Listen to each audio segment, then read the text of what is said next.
So now we're going to talk about what are called personal injury cases. So most commonly, these are auto accidents. Somebody gets in a car accident, and whether insurance pays for some things or not, the anything that happens is potentially where you're injured. Somebody might sue in a personal injury case for their medical bills or other damages that they suffered as a result of the car accident that they claim someone else caused. Personal injury also covers things like a slip and fall. You're out at Walmart and there's something on the floor and you didn't see it. It causes you to slip and fall and hurt yourself and become injured. Then you sue for personal injury for a slip and fall. So personal injury is usually anytime someone, like a dog bite, or anytime someone's injured and you're claiming someone else is responsible. That's usually personal injury cases. And a personal injury lawyer.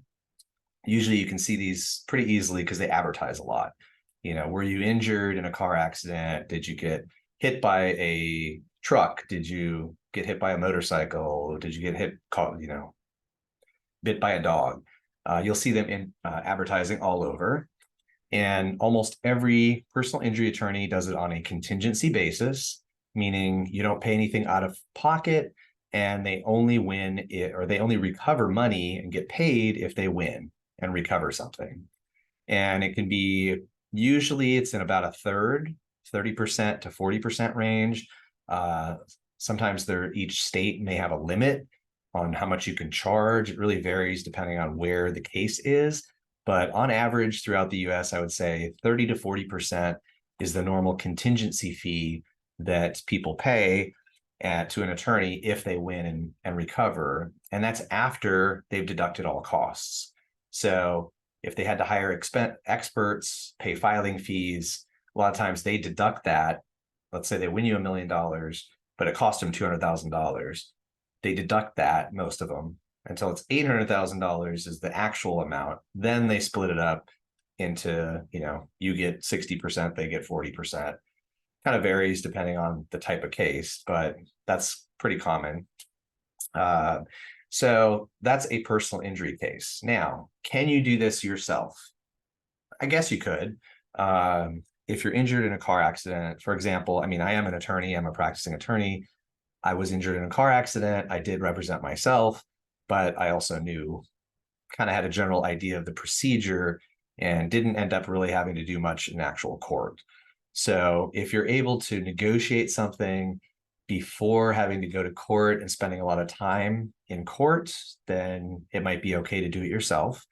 So most of the time you're going to get, if you're in an auto accident and there's an insurance company involved, which there almost always is, and that's something to think about too, is it worth pursuing this case if I got hit by someone who doesn't have any insurance and they own the car, but they had no insurance at the time and they have no assets, they don't work, they're unemployed?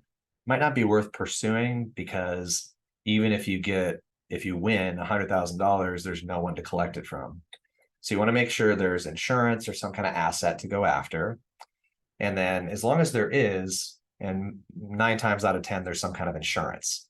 And so the insurance company usually is going to try to take a recorded statement from you and find out who's at fault, make a decision on who's at fault, and then either they accept responsibility or they deny the claim. So you've made a claim with them that you're entitled to something under their insurance policy, and they say, yes, we admit the claim and we're going to pay you, or we deny the claim and we say, we're not responsible, it's your fault. If they deny the claim, you kind of have to go the next step and take it to court, whether that's through an attorney or yourself. Usually you're going to have to prepare a complaint for personal injury and file it in the local court where you're located to pursue the claim. If they admit the claim or accept it, then they haven't told you how much they're going to pay you, but they've at least said, we're at least somewhat at fault, or our driver was, or whoever's involved was at fault. So we're going to accept the claim, maybe give you some medical treatment, offer you $500 to go away. That's, usually they're just going to try to offer some kind of nominal amount to get you to sign off and waive all your rights and go walk away. So you'll basically during that process, you want to make sure your medical treatment is taken care of. That's priority number one. Make sure you see any kind of doctors you need to see. Some will see you on what's called a lien basis, meaning they'll take a lien against your case. So eventually somebody's going to pay them, and it's either going to come out of your case, recovery, insurance, something. So you don't have to pay upfront. But make sure you've been properly examined to make sure there's nothing wrong. If there is something wrong, get treatment for it, and then document any result of the accident. So if it's an auto accident, I had to take 3 days off of work to go get, medical treatment. Okay, how much did that cost me? I lost 3 days of work. What is that worth? I had to go hire a babysitter because I needed childcare during my treatment, medical treatment. I had to go buy a new car. I had to pay this amount of money to repair my car. Whatever it is, document all that stuff so you know the amounts, so that you can prove it too if you have to go to court. And figure out, okay, what's my case worth? The biggest pro of having a good personal injury on your side is, number one, actually there's three, I guess. Number one, usually nothing up front, nothing out of pocket. You don't pay them unless they win, and they only get a percentage of what you win. And two, they are familiar with local courts, judges, process, and know kind of the general value of what a case is worth, because they do this all the time. They say, here's the level of injury, here's what happened. Those type of cases, you usually get 50 grand, or you can usually get $250,000 out of this type of insurance company, and I've dealt with them before. So you're kind of getting their internal knowledge of the process, the people, what they normally see. So that's a huge benefit. And then also knowing basically how to negotiate and finalize it, so that when you sign any documents, because usually they'll have you sign basically a settlement agreement that says, I'm not going to sue you, or I'm going to drop my lawsuit, and I'm going to pay you 5 grand or 20 grand in cash, or whatever the terms are. It's usually in writing.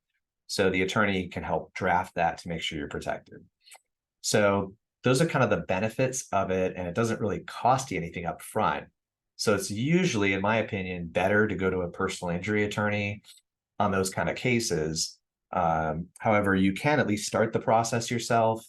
The risk is you do something during that process to mess up your case. Like, you admit, the insurance company takes your deposition, you don't have an attorney there, and they get you to basically admit it was your fault. And then you're completely out of luck on your case. So personal injury is one of those, auto accident, stuff like that. It's usually better to have an attorney because it doesn't really cost you anything. And if you're worried about, okay, well, if I wouldn't have had an attorney, I would have gotten that extra 40% or 30%. And want to try it yourself, feel free to do so. Make sure you get your medical treatment taken care of, document everything. There are statutes of limitation. So if you were in an auto accident and you got some medical treatment and you're like, well, I'm not sure if it's fixed yet or not, and a year goes by, year and a half, 2 years, then you're like, you know what? The insurance company's screwing me around. They never paid, or I think I'm entitled to more. Now I'm going to sue them. Depending on the state you're in and the type of claim you bring, it might be too late. The statute of limitations says, okay, from the date of the injury until whatever, 1 year later or 2 years later, whatever the state says, that's when you can bring your claim. And if that time has passed, then you can file a complaint and it'll just get dismissed right away. So pay attention to statute of limitations on timeframes. Just go get a consult. It doesn't cost you anything. And the personal injury attorneys, they only get paid usually if they win. So I haven't heard of a personal injury attorney who really gets paid hourly or asks for money up front. It's pretty rare. So if you do get a personal injury attorney and says, yeah, I'll take your case, give me 10 grand, I would run. That's probably an issue, because most of them do not take any money up front, unless it's maybe to pay a filing fee, but that's about it. Or for an expert witness, if it's a very major traumatic case, because they might have to incur, if it's a wrongful death case or it's a serious someone's completely disabled for the rest of their life, they might have to pay expert witnesses 20, 30 grand each to testify at trial. And maybe they ask you for some of that money up front if they don't have the money to cover it. Most of them do. So that is just kind of an overview of personal injury, which covers anything from an auto accident to a dog bite to wrongful death by an accident, like if someone accidentally caused a death, anything like that, a dog bite, anyone slip and fall accident, that's personal injury attorney. Go talk to one. It's not going to cost you anything.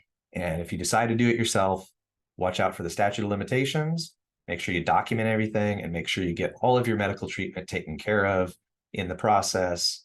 And maybe pay an attorney to review the settlement agreement to make sure you're not, doing anything wrong in that process. Maybe pay someone for an hour of their time. All right, so that's personal injury attorney.